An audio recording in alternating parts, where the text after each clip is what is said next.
से गर्ग खबर भोपाल। मध्य प्रदेश की राजधानी भोपाल में आज मंगलवार को सीएम मोहन यादव की अध्यक्षता में अहम कैबिनेट बैठक संपन्न हुई। कैबिनेट बैठक में प्रमोशन नीति को मंजूरी के साथ मध्य प्रदेश के विकास के हित में कई फैसले लिए गए। इसी के साथ राज्य के 4 लाख से अधिक सरकारी अधिकारी और कर्मचारियों का प्रमोशन का भी रास्ता साफ हो गया है। अनुसूचित जाति के लिए 16% आरक्षण का प्रावधान है, वो भी इस प्रमोशन में हमने पूरी तरीके से ध्यान रखा है। उच्चतम न्यायालय और उच्च न्यायालय के जितने भी आदेश थे, चाहे वो एम नागराज का हो, जनरल सिंह का हो, आर के सभरवाल का, इन सारे प्रकरणों की हमारे विधि विभाग से पूरी जानकारी लेकर तो प्रमोशन में किसी प्रकार की कहीं पर भी विधिक तकलीफ नहीं आए, इस बात में ध्यान रखते हुए हमने पूरी प्रमोशन की नीति बनाई है। अनुसूचित जाति और अनुसूचित जनजाति के लोक सेवकों को भी मेरिट के आधार पर पदोन्नति प्राप्त करने का अवसर दिया गया है। वर्तमान वर्ष में आगामी वर्ष की रिक्तियों के लिए पदोन्नति समिति की बैठक कर चयन सूची बनाने का प्रावधान किया गया है, अर्थात अग्रिम डीपीसी के प्रावधान भी किए गए हैं। ये बहुत महत्वपूर्ण हिस्सा है कि अग्रिम डीपीसी के प्रावधान भी अब प्रारंभ हो गए हैं। पदोन्नति के सूत्र में वरिष्ठता का पर्याप्त ध्यान रखा गया है। वरिष्ठ लोक सेवकों में से मेरिट के अनुसार न्यूनतम अंक लाने वाले लोक सेवक पदोन्नति हेतु पात्र होंगे। प्रथम श्रेणी के लोक सेवकों के लिए मेरिट कम सीनियरिटी के प्रावधान किया गया है। पदोन्नति के सूत्र में कार्यदक्षता को प्रोत्साहित किया जाना लक्षित है। पदोन्नति के लिए अपात्रता का स्पष्ट निर्धारण किया गया है। किन परिस्थितियों में कोई लोक सेवक अपात्र होगा एवं दंड का क्या प्रभाव होगा, यह स्पष्ट रूप से उल्लेख किया गया है। कई बार हम लिफाफे में बंद करके इसको प्रमोशन को रोक देते हैं, तो कौन कौन से कारणों से लिफाफे बंद होंगे, इसको हमने बहुत स्पष्ट किया है। किसी भी विभागीय पदोन्नति समिति के संदर्भ में निर्णय के पुनर्विलोकन हेतु एक रिव्यू डीपीसी की बैठक आयोजित किए जाने के लिए स्पष्ट प्रावधान किए गए हैं। नवीन पदोन्नति नियमों में परिभ्रमण की व्यवस्था समाप्त की गई है, जिससे पदोन्नति हेतु अधिक से अधिक लोग लाभान्वित हो सकेंगे। पदोन्नति समिति को शासकीय सेवक की उपयुक्तता निर्धारण करने का अधिकार दिया गया है।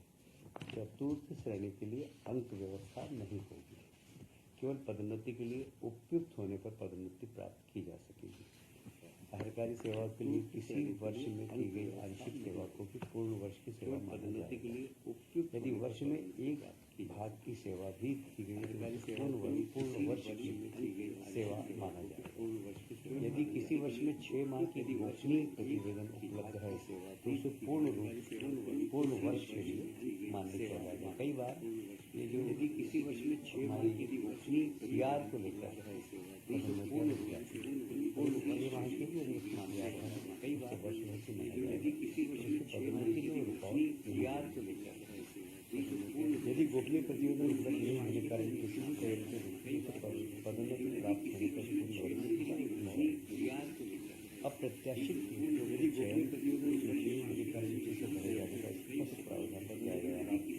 ये भी इस प्रकार की अप्रत्याशित यदि गोपनीय प्रतिवेदन यहाँ पर अप्रत्याशित भरे जाते हैं, इनकी सूची शिक्षा सूची से भरे जाने का प्रावधान है। कचेरी पर भेजे गए शासकीय सेवक आगामी वर्ष अर्थात पदोन्नति वर्ष में उपलब्ध नहीं होंगे तो तब के विरुद्ध पदोन्नति का प्रावधान किया गया है। कई बार बाहर भेज देते हैं दूसरे उसमें उसका पद रिक्त हो जाता है, वहाँ पर हम पदोन्नति कर सकेंगे। कई बार गोपनीय प्रतिवेदन बाहर विशेष प्रतिवेदन एनआरसी नो रिपोर्ट सर्टिफिकेट सक्षम स्तर पर स्वतंत्र अवकाश अग्रहकार प्रशिक्षण कारण है। अर्थात गोपनीय प्रतिवेदन में निर्धारण समय पर स्वमूल्यांकन के साथ गोपनीय प्रतिवेदन अधिक प्राप्त के आधार पर पदोन्नति विभागीय पदोन्नति केवल कारण बताओ सूचना पत्र के आधार पर दंड निकासी की कार्रवाई नहीं की जाएगी। बहुत महत्वपूर्ण आपने देखा होगा कि लोगों के कारण बताओ नोटिस के तो उसकी वजह से कितनी होती है दोनों लिफाफों 4 साल 5 साल 6 साल अभी इसमें साल के रिटायर हुए तो रिटायर होने के बाद इसका लिफाफा देना, रिटायरमेंट के बाद ये सब प्रकार की वहाँ किसी भी योग्य आरक्षण पदों की जमीन दुकान में रहकर भरे जा सकेंगे। इस तरह की प्रवेश प्रावधान किए जाएंगे। लगभग 2 लाख रिक्त पद सर्जित होंगे ताकि प्रशासन में सुधार एवं कार्यदक्षता बढ़े। 2 लाख का बहुत महत्वपूर्ण मध्यप्रदेश के कर्मचारियों के लिए और लोगों के नई भर्ती करवा दी गई। एक और महत्वपूर्ण निर्णय आज सक्षम आंगनबाड़ी पोषणों की नई भर्तियों का जनरल योजना के अंतर्गत विशेष जनजाति पीएम जनमन कार्यक्रम सक्षम आंगनबाड़ी 407 नई आंगनबाड़ी संचालन भवन निर्माण की स्वीकृति। 459 आंगनबाड़ी केंद्रों के संचालन तथा आंगनबाड़ी कार्यक्रम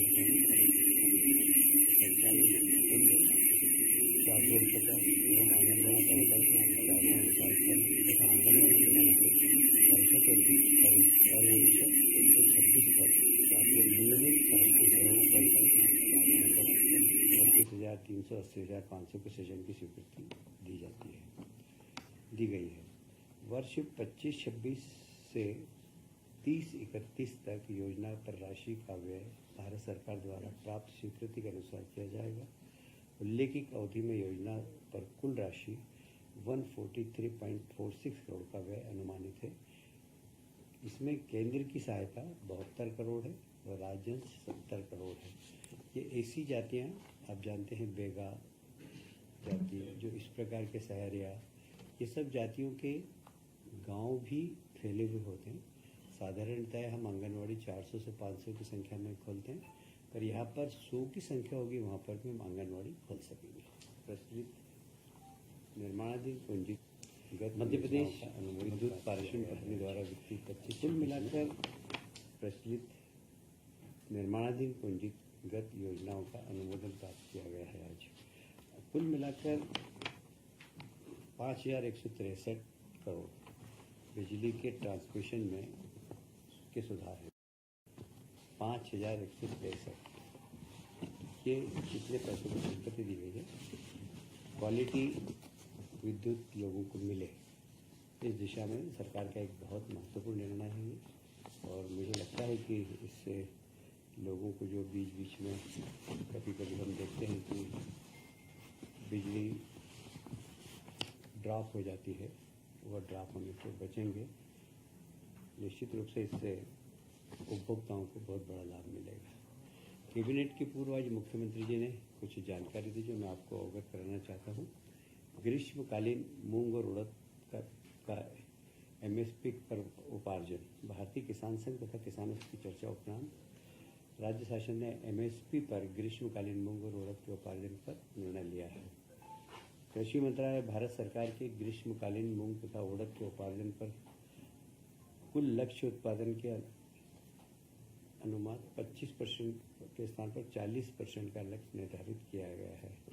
आज भारत सरकार से उपार्जन की अनुमति तथा लक्ष्य प्राप्त हो गई है।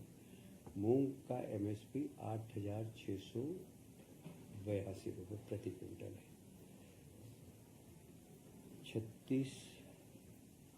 36 मूंग उत्पादक जिलों में किया जाना प्रस्तावित है। उड़द एमएसपी 7,400 प्रति क्विंटल है। इसका उपार्जन 13 उड़द उत्पादक जिलों में किया जाना प्रस्तावित है। पंजीयन 19 जून से 6 जुलाई तक तथा उपार्जन 7 जुलाई से 6 अगस्त तक किया जाएगा। ये किसानों के लिए एक तरीके से बहुत बड़ा तोहफा है। निवेश के तारतम्य में विभिन्न आयोजन राज्य सरकार ने हमेशा किए हैं। आप सभी जानते हैं कि हमारे मुख्यमंत्री जी ने पूरे प्रदेश में निवेशाश दिशा में बहुत काम किया है। तो अभी फिर रतलाम में 27 जून एमएसएमई दिवस है। क्षेत्रीय उद्योग एवं रोजगार सम्मेलन रतलाम में आयोजित होगी। उसी प्रकार राष्ट्रीय इंटरेक्टिव सेशन लुधियाना में 7 जुलाई। आप सभी जानते हैं कि लुधियाना में है जी, वुलन कॉटन सबकी वो एक तरीके से राजधानी है और वहाँ के बहुत सारे पहले से हमारे यहाँ टाइडेंट वगैरह सभी लोग लुधियाना के हैं। तो ये रोजगार देने वाली जो इंडस्ट्री है और इसलिए हम चाहते हैं कि लोगों को रोजगार मूलक इंडस्ट्री वहाँ पर डालें। इस दिशा में मुख्यमंत्री जी लुधियाना जाएंगे और इस दिशा में काम करेंगे। इंदौर में आप जानते हैं मेट्रो का उद्घाटन माननीय प्रधानमंत्री जी ने कर दिया है। भोपाल में भी हम कोशिश करेंगे कि सितंबर अक्टूबर में कि मतलब प्रधानमंत्री जब भी समय देंगे, हमारा काम बहुत तेज़ी से चल रहा है और हम सितंबर अक्टूबर में भोपाल के मेट्रो का भी प्रथम चरण का उद्घाटन कर देंगे।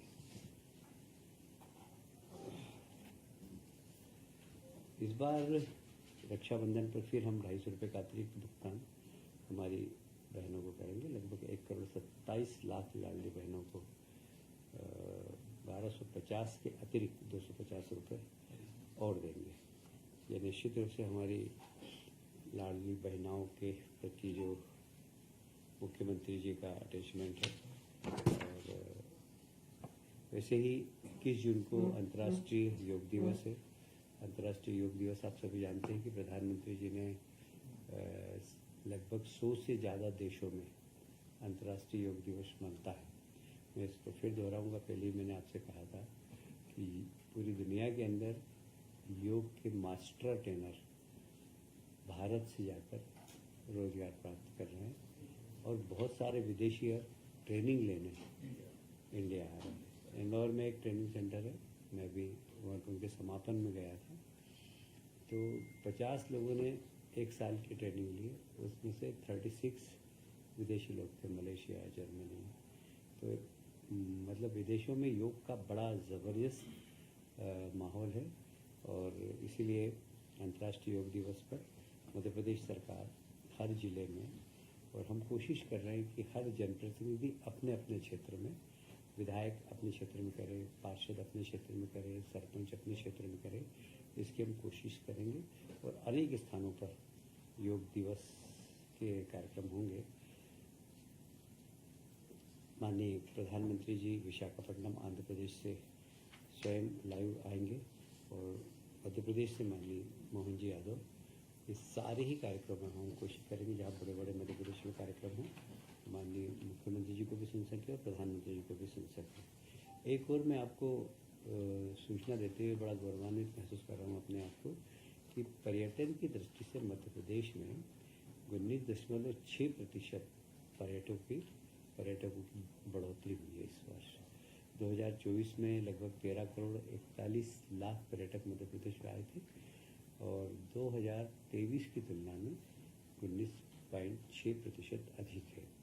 24 में 1,67,000 पर्यटक मध्य प्रदेश में आए। विदेशी पर्यटकों की भी संख्या हमारे यहाँ बहुत बड़ी है और विशेषकर हमारे जितने भी वन क्षेत्र है, क्या बोलते हैं उसको,